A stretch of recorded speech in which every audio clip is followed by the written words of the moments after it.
Welcome to Stonewatch, and this is my open spoiler discussion for Falcon and Winter Soldier Episode 5, Truth. And if you haven't already, please smash that subscribe button and click on that bell so you'll be notified for future videos. Be sure to give this video a thumbs up. And yes, I just got done watching Falcon and Winter Soldier Episode 5, and I gotta say, this episode was awesome. Now, director Kari Skogland changes gears on us with writer Dalan Musson. Now, it wasn't as action-packed as we got with previous episodes, even though there was a pretty damn good fight scene in it.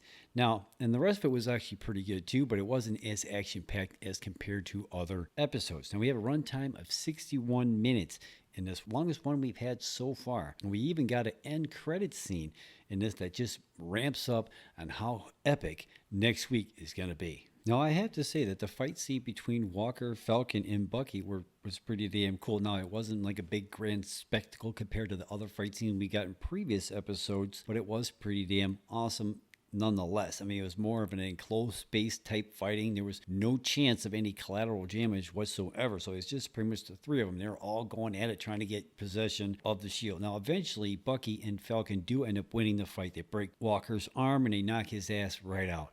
And so they end up taking the shield. They go back home to the States. Now, when John Walker returns to the States, his welcome is not as welcome as he was hoping it was going to be. And I actually was quite shocked that the government didn't actually back him on this, but I guess because it went viral and everybody saw how bad it looked, no matter how you try to justify it, they just couldn't.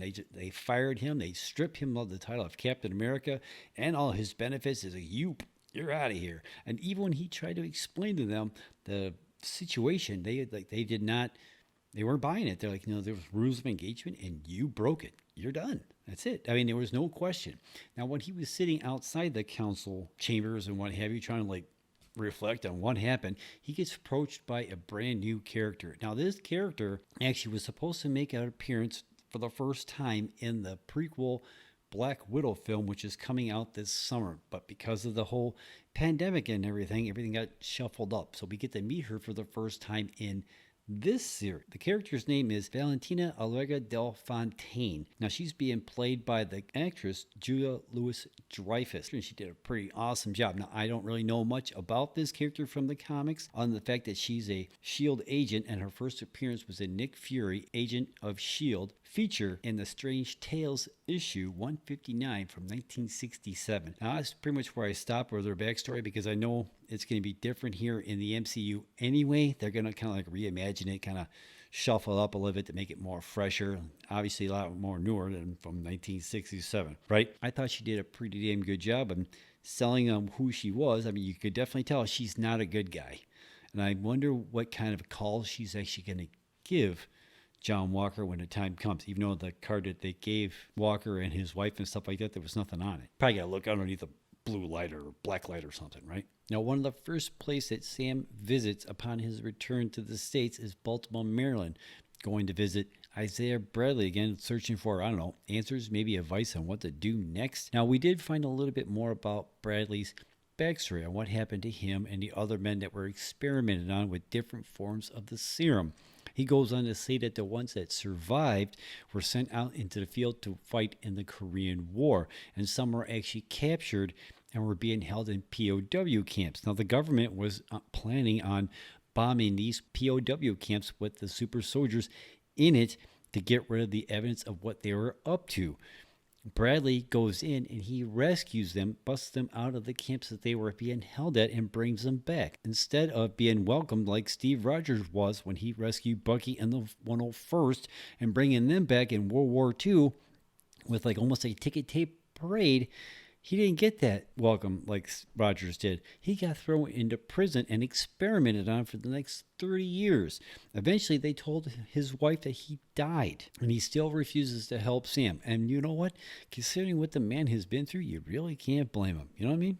Let me know what you think about that in the comments down below. Bucky turns Zemo over to the Dora Milaje and asks for one more favor. Sharon is looking more like she's a power broker in this episode, and if she's not the power broker, she's at least working for the power broker. I mean, there's no doubt about it. She's definitely not doing something on the up and up in this series for sure. I mean, it's probably going to find out next week, but right now, I don't know. I'm starting to really believe that theory that's floating around online saying that she's the power broker. I mean, right now it's definitely looking like that. After his meeting with Isaiah Bradley, Sam returns home to help his sister with the family boat.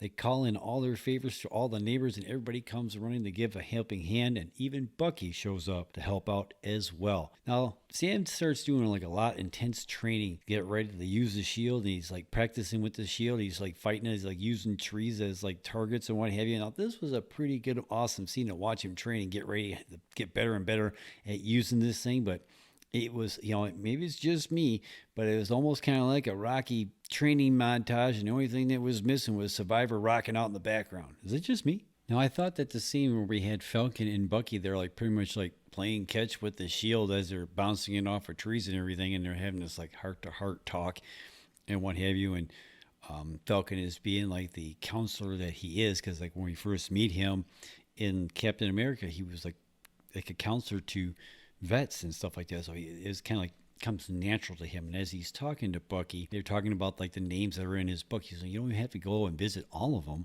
Like, you need this. You need to actually do something for somebody like that needs closure on it or on something, and only you can provide it. And it immediately reminds you of the old man in the first episode that Bucky is friends with because he killed that guy's kid. So be willing to bet come next episode, probably in the very beginning, Bucky is going to go to that old man and he's going to tell him, I'm the one who killed your son. And that's going to be a really powerful scene come next week, right? I mean, it's going to be something, I have to say. Now, before he leaves, Bucky gives Sam a big, huge metal case. He said it comes from Wakanda. Now, I can only assume this is like the favor that he asked of them, and they didn't show it, but I'd be willing to bet there's a brand new pair of wings inside that case. And I can only imagine what they're going to look like. They did not show us what they looked like in this episode. They're saving that big reveal for the epic season finale or series finale next week. That's when we finally get to see it. Now, I think somebody leaked out online that there were toys that were like leaking out what this is going to look like. I'm going to kind of wait as best as I can to actually see it for the first time when episode 6 drops next Friday. You know what I mean? I want to see it for the first time on the screen, not on the side of a toy box.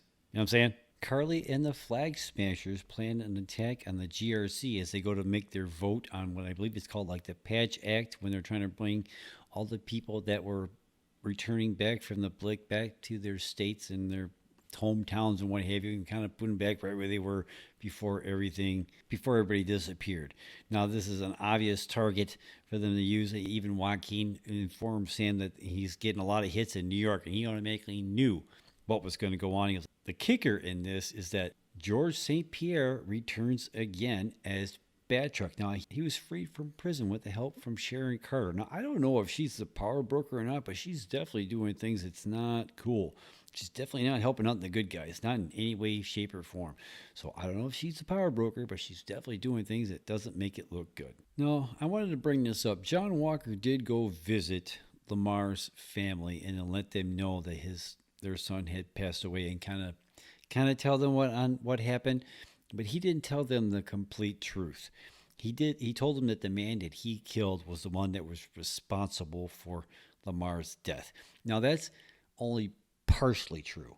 The only reason why he was partially responsible is that he was the one that was holding Walker back. That's the only thing that he did. It wasn't him who did the hit that knocked him into that stone pillar. That was Carly who did that.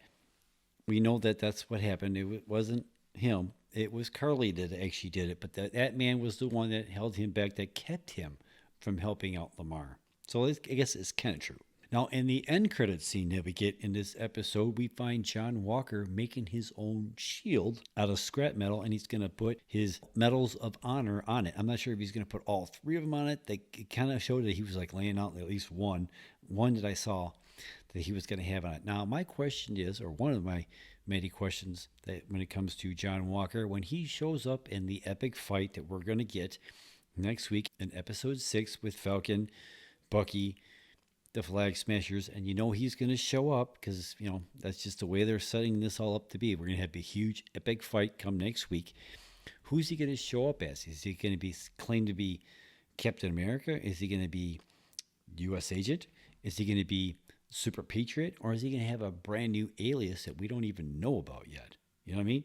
So, I don't know. I mean, they got this all set up on what's going to happen. We know there's going to be this huge, epic fight in New York again with the Flag Smashers versus Falcon, Bucky, and whatever alias that John Walker is going to use.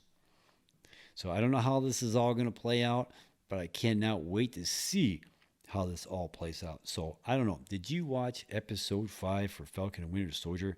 Let me know in the comments down below. What do you think is going to happen next week? Do you think that Sharon Carter is the power broker? Because she's sure damn well looking like she is. So I can't wait to see how they end this thing. It's kind of a bummer that it's coming to an end already because it feels like it just started. So let me know what you think in the comments down below.